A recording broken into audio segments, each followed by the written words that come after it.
Good morning, everyone. For those of you that don't know me, I'm Pam from Old Hippie Homesteaders. Welcome to our channel. So, October is Breast Cancer Awareness Month, and it is my 20-year anniversary this month also, because I found my breast cancer in October. Isn't that lovely? So, I want to say hi to all my fellow survivors. Kudos, we made it. But we never stop thinking about it, do we? Always wondering, am I going to find another lump this morning? It's always in the back of my mind. So I get a lot of questions on how old was I? How did I beat it? How did I find it? What type of surgery did I have? I get a lot of questions all the time, usually around this time of the year, October. So I'm going to kind of give you the story of what happened. Now I'm 65. I'm 65 years old. I just turned 65 this year, and it's 20 years. So I was 45 when they removed my breasts. I was about 44, whatever, 44, 45 when I found the cancer. And I think that was kind of young. But, so let me tell you how it happened. It was a Sunday. I was talking to my sister on the phone, and we were talking forever. And the phone was in my left hand. And we've been talking so long, my hand started going numb. So I went to switch the phone from my left hand to my right hand. And when I did that, I brushed across my breast. And I felt something very, very hard. I switched the phone. I told her, I can't talk anymore. I just found a lump in my breast. And I hung up. I was a nurse at the time. And I knew better than to panic. But, I panicked. So I laid back on the bed. I couldn't feel it. It was in the left nipple. To me, it felt like it was smaller than an eraser on a pencil. So I couldn't feel it when I laid back, but when I sat up and leaned forward, I could feel it perfectly. So what did I do? I called the advice nurse at Kaiser where I worked. I knew better. I don't know what they were going to do. And they knew me. We were friends. So they got me in an appointment, 8 o'clock the next morning. They did multiple biopsies. They tried to do multiple biopsies. They couldn't. Now the doctor that diagnosed me was the same doctor that made the breast cancer stamp. He said, I can't, we're not even going to do this anymore. He said, if I can't get the needle in, I can tell you right now, you have cancer. So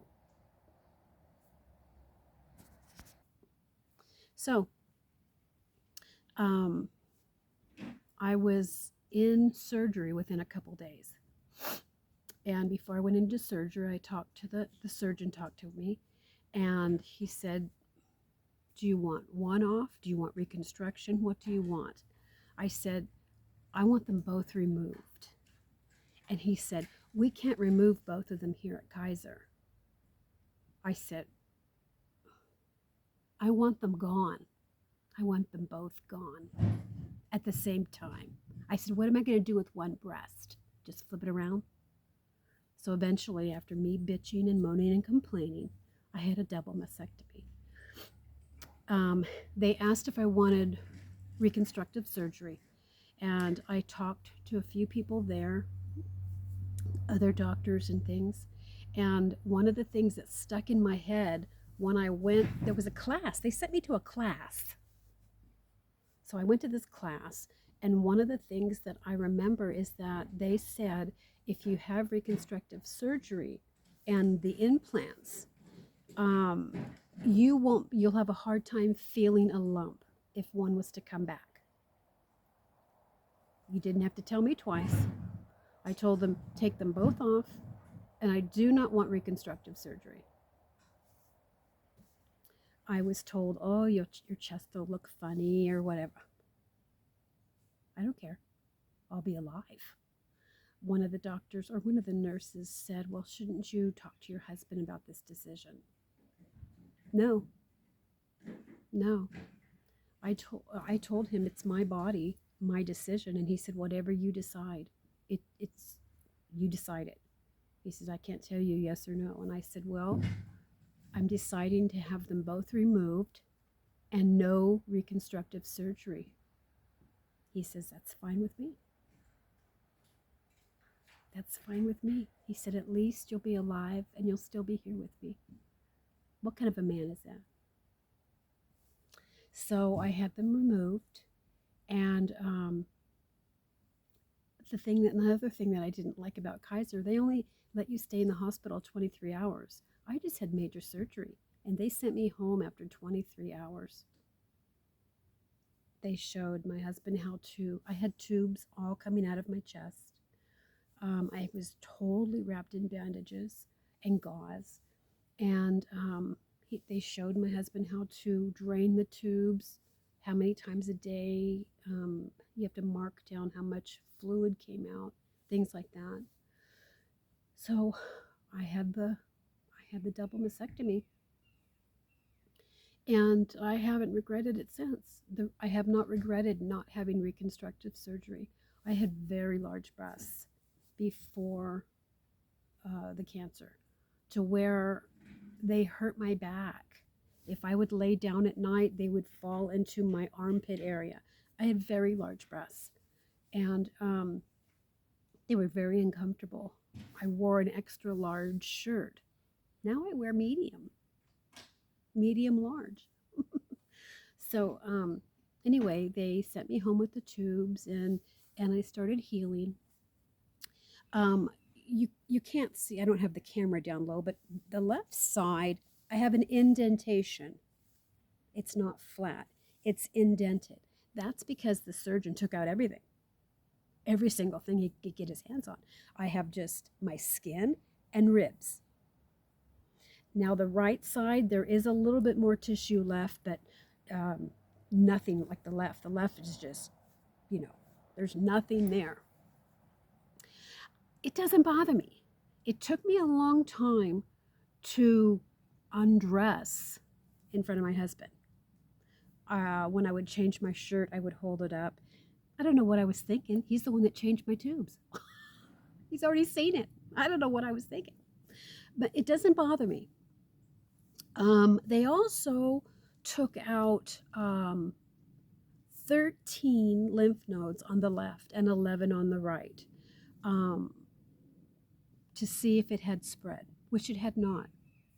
So because of that, I have this. See this? Lymphedema. And it's a pooling of the fluid. You can't do anything about it. They say there's exercises, there's essential oils. I tried them all. I just wear shirts that cover that up now. I make sure my t-shirts are long enough to cover it. It hasn't gotten worse. It's stayed about the same. It came on a few years ago, and I don't know. It doesn't matter how much weight I lose. It doesn't matter how much I exercise. I call them my Oprah arms. They're still here. They don't go anywhere. So let me tape out the cancer. So the cancer that I got was estrogen induced. They also said that it was partially induced from alcohol. I used to be quite the drinker. We were bikers. I used to be quite the drinker. I mean, a lot. So once they said that it was partially alcohol induced, that was it. I didn't have any more alcohol. That was it. Maybe once a year I would try to have like a Corona, but it had been so long it just made me, I didn't like the taste. So I haven't drank, I don't know how many years. I can't even tell you how many years it's been. Um, they gave me 70% to live 5 years. And I still, to this day, think that's just a weird, a weird thing to say to somebody. You have 70% to live 5 years. Well, how do they know? So they panicked me. I thought I was going to die. As soon as you're told you have cancer, that's the first thing that comes into your head. You think you're going to die. And also during that time, my husband was retiring. And Kaiser wouldn't cover us any longer because they said we lived too far away. Well, we've lived up here when I had the cancer, so what's the difference after we retire? So during all of this, I also had to find a new company. I didn't have Kaiser anymore. I needed to find a new health coverage. I didn't know if I wanted to go to, I wasn't in, I was in medical, but I wasn't in the insurance part. So this really threw me for a loop, not to mention I'm fighting breast cancer. So I didn't know if I should go to Sutter, Blue Cross. I was doing all kinds of investigations, and my in-laws, when they were still alive, they had UC Davis, and they were very happy with it. And I was very happy with the way they were treated. They both passed from cancer, and I was very happy the way they were treated. The respect they were shown, they had wonderful care. So we talked about it, and we thought, well, let's go with UC Davis. There is a satellite office about a half hour from us, which was good. If anything major was to happen, we still could go to any ER. So we started looking into UC Davis. I found a wonderful, wonderful doctor, and I wish we'd had it the whole time. There was things that they tested me for and did for me, Kaiser never did. They never did. And I worked there. So I've had total wonderful care since we switched to UC Davis. The best care, and it's my personal opinion. If you guys have had a problem, I'm sorry. So anyway, my size of my lump, they said, was 1.5 centimeters. They gave me 70% to live 5 years. What else? Estrogen induced, partial alcohol induced. I have scar across, where they removed the breasts. And over the years, it's gotten lighter and lighter and lighter. Sometimes you can't even see the scars.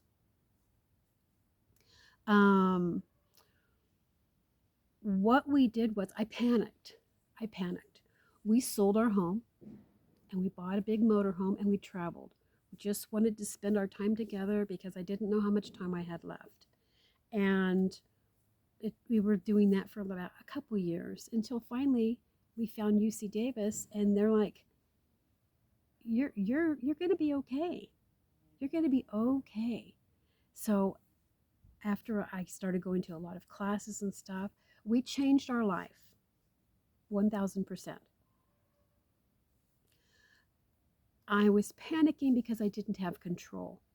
When you're told you have cancer, you lose control of your body, you lose control of your care, you lose control, and you're grabbing anything so you can still be in a little bit of control of it. So I took control of my life. I was very heavy before the breast cancer. Kaiser, the one thing Kaiser did do, when they removed my breasts, all my skin kind of fell. They gave me a tummy tuck. They took off the fat on my stomach. They gave me a lipo, everything, because my body was just kind of disproportioned. And I was very happy with that. Very happy with that. And I've kept that weight off for 20 years. I've kept it all off. I could stand to lose a few more pounds, but this point, I'm 65, I'm above ground, I'm happy. I'm happy with myself. I don't have any regrets doing anything. So I started going to a lot of classes through UC Davis, getting my self-esteem back, taking back a little bit of control.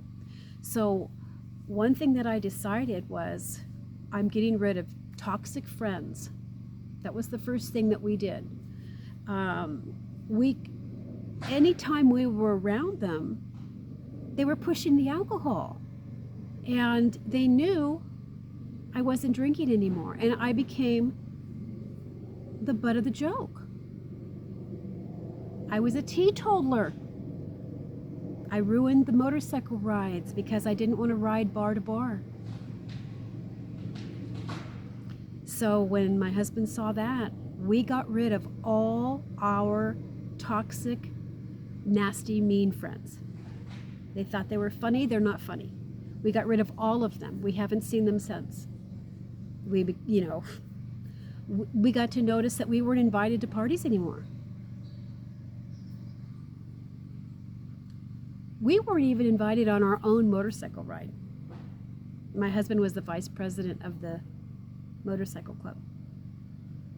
They started making plans behind our back. Didn't have to hit us twice. So we left that environment. We left all those toxic, drunk people. We even got rid of toxic family. We grew our own food, canned our own food, raised our own protein. We have absolutely, our pharmaceutical list, my pharmaceutical list is this big. The only pill I take is every Friday. It's vitamin D, because the chemo did something to my body. My body cannot retain vitamin D. So I have to take 50,000 units of vitamin D every Friday for the rest of my life. That's fine. My blood pressure is around 110/60. I'm 65. I've always had really low blood pressure, but at this age, I'm really glad I have low blood pressure. Now, the pharmaceuticals that I'm on, I have asthma, and I'm allergic to aspirin, so I use my asthma stuff. But I'm not on any heart medication. I'm not on any blood pressure medication, nothing like that. My doctors say I am just fit as a fiddle. So that's what I've done.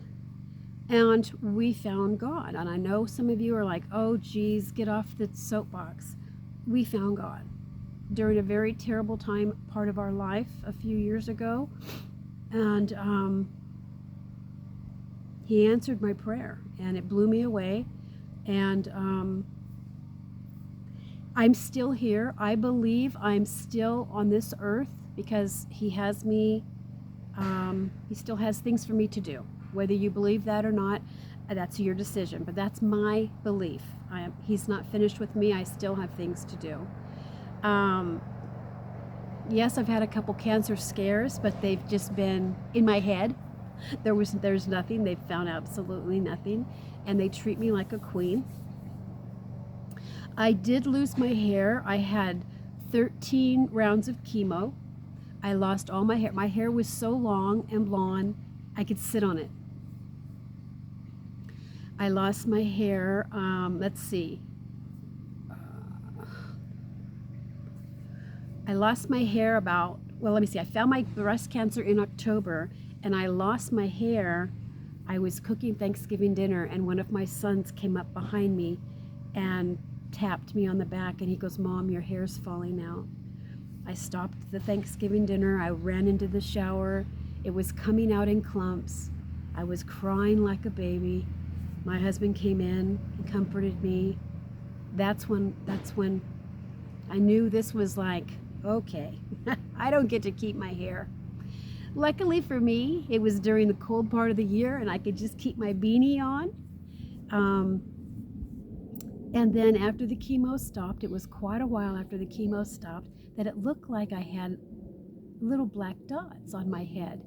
that was hair coming back, and it came back pitch black and kinky, kinky, curly like a SOS pad. That's the only thing I can describe it. It came back so tight and so curly. I thought, oh, well, that's pretty cool. But then it got straight, and as the years went on, color changed and everything. It didn't come back as blonde as it was. Um, but my friend, the hairstylist, she fixes it for me about every 6 months. I get my hair fixed.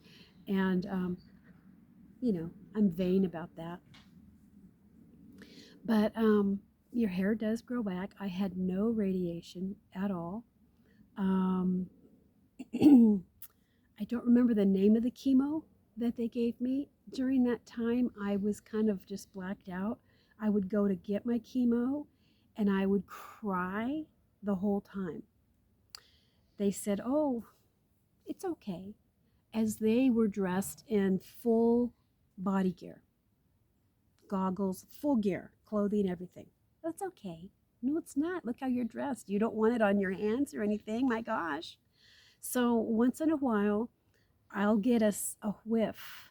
There was a medication my husband bought that helps get rid of, it's over the counter, helps get rid of like skin tags and stuff. And he used it, and it put me into a tailspin because it was the same exact odor as my chemo. And I just broke out crying. It brought back so many fears. But I'm still here after 20 years. I have my checkups faithfully.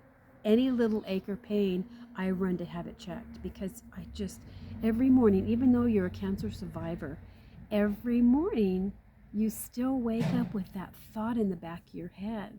Is it going to come back today? At least it does with me. So I look at, how do I say this without sound like a freak? I look at my breast cancer as a gift, as a special gift, pretty gift, wrapped in pretty paper. But then when you open it up, you see that it's breast cancer. I look at my cancer as a sign that I was not living my life the way I was intended, the way my life was intended to be lived. We were out of control with the motorcycles, with the drinking, with the not putting our children first. We were out of control. And someone sent me a message, I think it was God, sent me a message that I was not living my life the way He wanted me to. And He was sending me just a little wake-up call, just a little nudge, because it scared the hell out of me. When you're faced, everybody's going to die. Nobody's going to live forever.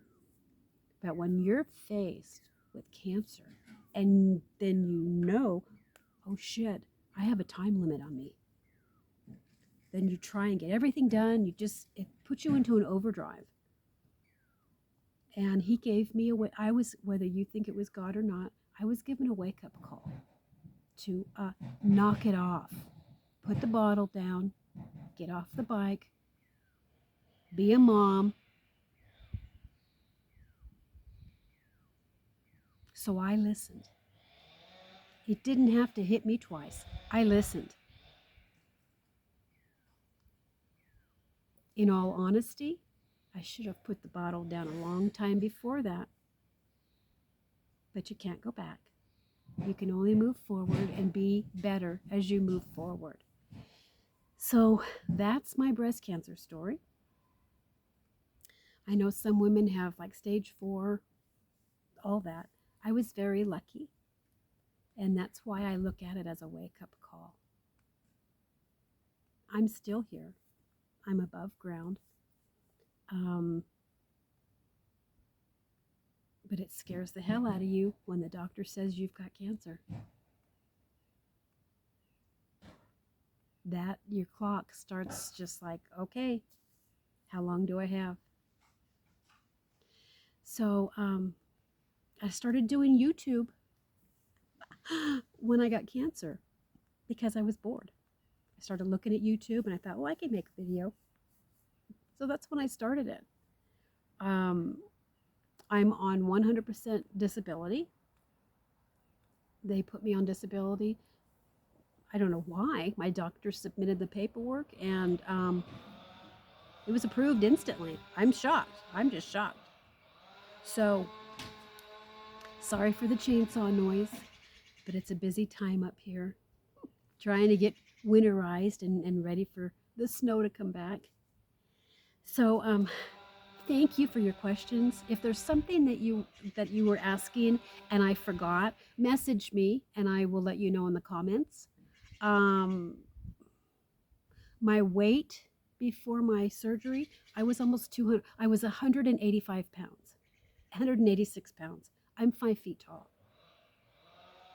So you can't tell me it wasn't just estrogen induced and it wasn't just alcohol induced. It was also fat induced. I was not being the person that I should have been. Too much partying, too much Harley, too much drinking, too much eating. I was not living the lifestyle that I should have been living. And it was a beautiful, beautiful wake up call. So thank you for watching. Thank you for hanging with us because I started my first video probably, oh, I don't know how many years, after my breast cancer, but thank you for all sticking with us all these years. I know we're not a top 10 channel, but I enjoy it. And I enjoy everybody that follows me, and I enjoy all your comments and your well wishes. We thoroughly enjoy it.